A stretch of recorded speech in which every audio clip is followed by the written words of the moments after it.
여성 호르몬 이야기 나올 때마다 가장 많이 하는 질문이 있을 겁니다. 호르몬 치료하면 암 걸리는 거 아니에요? 열이면 아홉 다 이런 질문을 합니다. 호르몬 치료를 받고 유방암이 생겼다면서 병원을 상대로 소송까지 벌어지는 사례도 꽤 있어요. 근데 제가 가장 많이 받는 질문이 하나 있습니다. 가족에게도 호르몬 치료를 권하시겠습니까? 라는 질문을 합니다. 제 대답은 망설임 없이 바로 네입니다. 왜 이렇게 자신 있게 말씀드릴 수 있을까요? 오늘은 호르몬 치료와 유방암을 둘러싼 논란이 어떻게 시작됐고 현재 의학계에서 달라진 반응이 무엇인지, 우리 여성 호르몬 종류가 상당히 많잖아요. 어떤 종류를 선택해야 되는지, 치료 시점이 언제부터 해야 되는지가 중요하고요. 우리 몸에는 어떤 상황에서는 호르몬 치료를 해야 되는지에 대해서 오늘 말씀드리도록 하겠습니다. 그 전에 흥미로운 사실을 하나 말씀드릴게요. 우리가 배가 고프면요, 당연히 밥 먹잖아요. 근데 이 배고픔조차 뇌에서 분비되는 호르몬의 지배를 받고 있다는 사실을 알고 계셨나요? 오랫동안 먹지 않으면 몸속 에너지가 부족해지고 기력이 쇠퇴해지잖아요. 식욕을 조절하는 호르몬들이 분비가 돼요, 이때. 그러면 뇌가 너 에너지 부족하니까 빨리 밥을 먹어라 라면서 꼬르륵꼬르륵 신호도 보내고요. 우린 자연스럽게 음식을 갖다가 찾게 되는 거죠. 근데 먹는 것만이 다는 아니에요. 호르몬이 얼마나 우리 몸에 중요하냐면요, 체온을 유지하기도 하고요, 잠을 자게 하기도 하고, 감정을 조절하고, 호흡을 하기도 하고, 기분 전환도 만들어주고요, 행동까지 조절을 갖다 해줘요. 그만큼 이 호르몬이라는 것은 양이 적게 분비가 된다 하더라도 우리 몸의 전체 균형을 좌지우지한다는 것. 그렇다면 이 호르몬은 얼마나 중요할까요? 여성 호르몬의 이제 주 역할 제가 이제 봤는데요. 제일 먼저 중요한 것은 에스트로겐과 프로게스테론이라는 거죠. 이 에스트로겐은 여성의 피부를 좋게 해주고 말하는 여성 호르몬이고, 이 프로게스테론은 여성 호르몬이 많이 분비되면 자궁 내막이 두꺼워지잖아요. 그걸 두꺼워지지 않게 해주는 호르몬이에요. 두 가지 호르몬을 통해서 여성들의 생리가 좌지우지 된다라고 알고 계시면 되고요. 또 하나는 가장 중요한 게 뇌의 건강을 책임지고 있어요. 생각을 지배하고 있다는 거죠. 감정 조절도 하고 있고 행동 과잉 조절 같은 것도 지배를 하고 있어요. 두 번째는 이제 혈관을 갖다가 지배해서 몸속의 혈액 순환을 갖다가 자유롭게 하는 거예요. 나는 손발이 저려요, 손발이 차요, 아랫배가 차가워요 하시는 분들은 혈액 순환 장애예요. 근데 이것도 바로 여성 호르몬의 지배를 받고 있다는 거. 생리나 뭐 배란주기 하는 거는 우리가 알고 있잖아요. 이걸 통해 갖고 임신과 출산도 할 수가 있는 거고, 처음에는 여성 호르몬이 잘 분비가 안 되면은 피부부터 먼저 변화가 오기 시작합니다. 쭈글쭈글해지기 시작하고 피부 자체가 망가지기 시작하는 거죠. 주름도 생기고. 이건 초기 증상이고, 이 뼈 건강은 이거는 후기 증상이에요. 후기. 우리가 할머니가 되면은 원래 키의 3분의 1 정도가 준다고 얘기를 하잖아요. 허리가 구부러지고 뼈가 약해졌기 때문에 생기는 거예요. 이게 바로 여성 호르몬의 역할. 또 이제 여기 보면은 심혈관계 질환인데요. 혈액순환이 안 되면서 생기는 문제들이에요. 얼굴이 화끈 달라와요. 심장 박동이랑 피부 말초까지 가는 혈액순환이 불균형이 오기 때문에 얼굴이 확 달아오르는 거예요. 또 식은땀 나고 불면증 생기는 거, 관절통이나 골다공증, 이거는 이제 후기적인 어떤 얘기고, 이거 말고도 기억력이 자꾸 깜빡깜빡하고 치매 걸리기도 하고, 그리고 대장 직장암, 위암 환자들 있죠. 그게 바로 여성 호르몬이 분비가 안 돼서 여성 효과를 못 보기 때문에 생기는 질환이에요.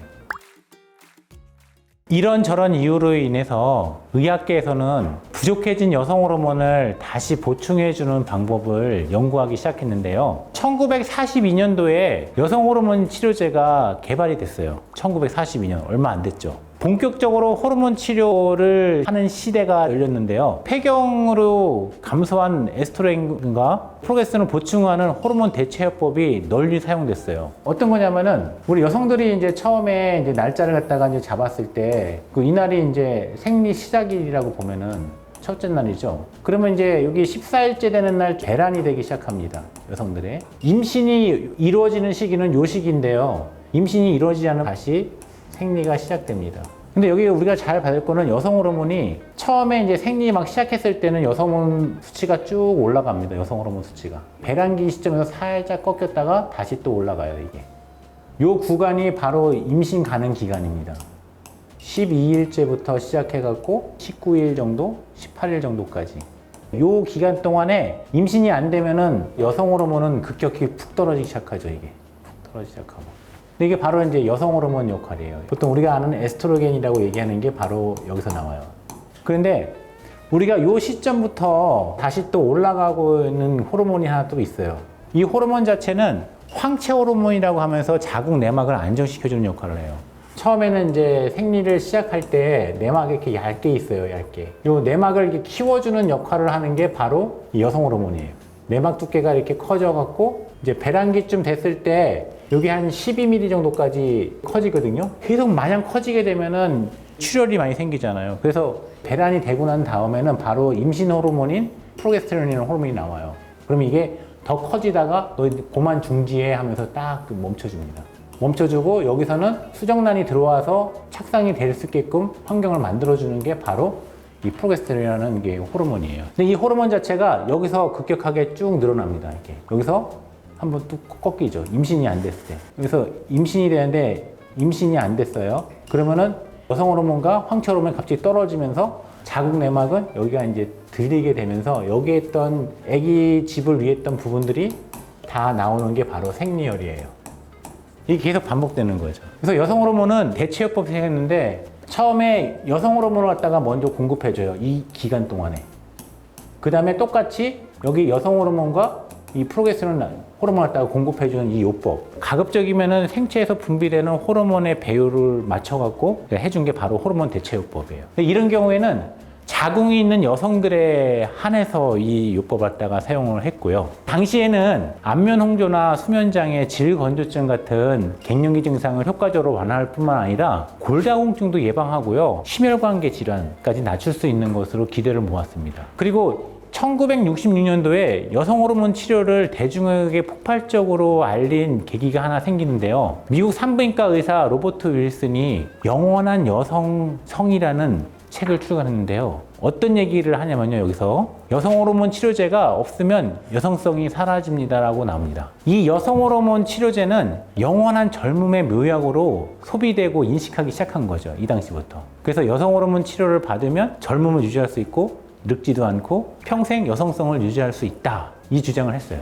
당시 사회에서는 큰 반향이 일어났고요. 제약회사들이 너나 하나 할 것 없이 적극적으로 홍보를 하고 약품을 또 만들어내기 시작했습니다. 그래서 이 당시에 1960년도 이후에 계속 호르몬 치료는 빠르게 확산되기 시작했죠. 주로 미주 지역을 다 중심으로. 여성 호르몬 치료제인 프레마린은 미국에서 가장 많이 처방되는 의약품 중 하나가 될 정도로 폭발적인 인기를 갖다가 얻기 시작했어요. 1980년대에는요, 폐경 여성의 30% 이상이 바로 호르몬제를 먹었다고 발표까지도 했습니다. 근데 이런 분위기는 오래가지 못했어요.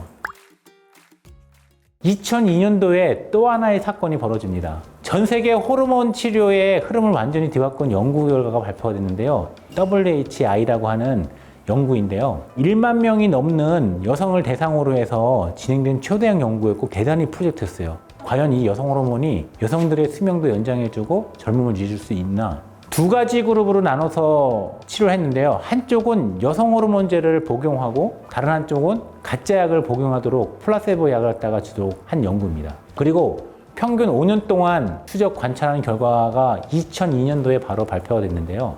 2002년도에 WHI 스터디가 결과가 발표되면서 희망이 사라지는 결과가 나타나게 돼요. 이때부터 여성 호르몬 치료를 받는 것은 사람이 암에 걸리는 가장 빠른 방법이라는 그런 낙인이 찍혔고요. 처방량도 급격하게 줄어들기 시작합니다. 아마 지금도 많은 분들이 호르몬 치료하면 유방암이 생긴다, 신앙처럼 믿고가 있는 연구가 바로 이 연구 때문에 그래요. 우리나라도 마찬가지였는데요. 한국보건사회연구원의 조사에 따르면요, 하나 이상의 심한 폐경 증상을 경험한 여성 중에서 병원 진료를 받는 비율이 19.5%에 그쳤다는 보고도 있어요. 그러니까 시장이 많이 위축이 된 거는 맞는 거잖아요. 이 당시부터 폐경 후에 호르몬 치료에 대한 막연한 불안감도 많이 작용했던 것 같아요. 그런데 정말 위험한 걸까요? 사실은 이 연구에서 우리가 반드시 알아야 될 맹점들이 몇 개가 있습니다. 많은 분들이 이 연구를 호르몬 치료가 유방암을 일으키는지 확인한 연구라고 알고 계시는데요. 사실은 그렇지가 않습니다. 원래 이 연구의 진짜 목적은요, 호르몬 치료가 심혈관 질환을 예방하는지 아닌지를 확인하는 그런 연구였거든요. 근데 놀랍게도 이 호르몬 치료를 한 여성들에서 유방암 발생률이 1.3배 높게 나타나니까 이 심혈관계 질환 예방하는 것보다는 유방암에 초점이 맞춰지면서 호르몬 시장을 갖다가 유축하게 됐던 거예요. 첫 번째 맹점 알려드릴게요. 이 연구에 참여한 여성들의 평균 연령이 처음 폐경이 되는 시점인 40대 후반에서 50대 초반이 아니고요. 60대 중반에 폐경이 되고도 한참 10년이나 넘은 여성들을 대상으로 했다는 그런 게 첫 번째 맹점입니다.